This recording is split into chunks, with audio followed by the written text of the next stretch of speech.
ሰላም ለእናንተ ይሁን። እንዴት ናችሁ? ሁሉ ሰላም? እኔ ደህና ነኝ፣ እግዚአብሔር ይመስገን። መጽሐፍ ቅዱስ በምሳሌ መጽሐፍ ምዕራፍ 12 ቁጥር 24 ላይ የትጉ እጅ ትገዛለች፣ የታካች እጅ ግን ተገብራለች ይላል። እንዲሁም ደግሞ በምዕራፍ 10 ቁጥር 4 ላይ ተመሳሳይ ስለሆነ ነውና የታካች እጅ ችግረኛ ታደርጋለች ይላል። ደግሞ እዚህ ላይ የትጉ እጅ ግን ባለጠጋ ታደርጋለች ይላል። በናዝሬቱ በጌታ በኢየሱስ ክርስቶስ እንጸልይ አብረን።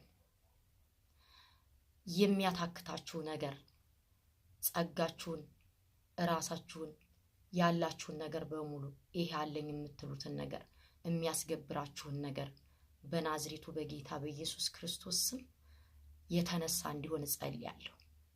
አያችሁ ያዕቆብ በዘፍጥረት 35 ላይ ቁጥር 1 ሄዳችሁ ስታነቡ ከብዙ ድካም በኋላ ከብዙ መታከት በኋላ እግዚአብሔር ካለበት ከተማ ወደ ቤተል ወጥቶ መኖር እንዳለበት እረፍት ማድረግ እንዳለበት እግዚአብሔር ተናገረው።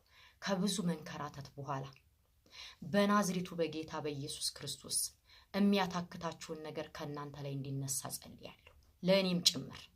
አያችሁ ይሄ ቃል የታካች እጅ ትገብራለች ነው የሚለው። እያገለገላችሁ የሚታክታችሁ፣ እየተጋችሁ የሚመስላችሁ ነገር ግን እየታከታችሁ። አያችሁ ትጋትና መታከት ይለያያል።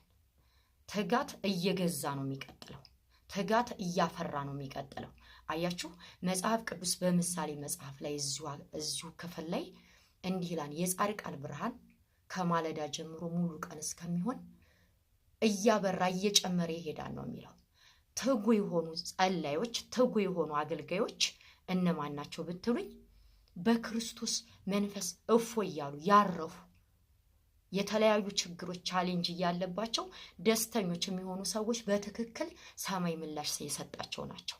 እየታከቱ አይደለም፣ እነዛ ሰዎች እየገዙ የበላይ እየሆኑ ነው የሚያገለግሉት ማለት ነው።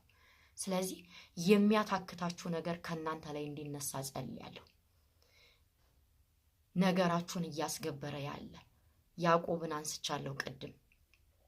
ያዕቆብ ዘመኑን ሁሉ ለላባ ቤት ነበረ ሲገብር የኖረው። ጉልበቱን፣ ኃይሉን አንድ ቀንም በእግዚአብሔር ፊት ተገንቶ አያውቅም ነበር ለ21 ዓመት።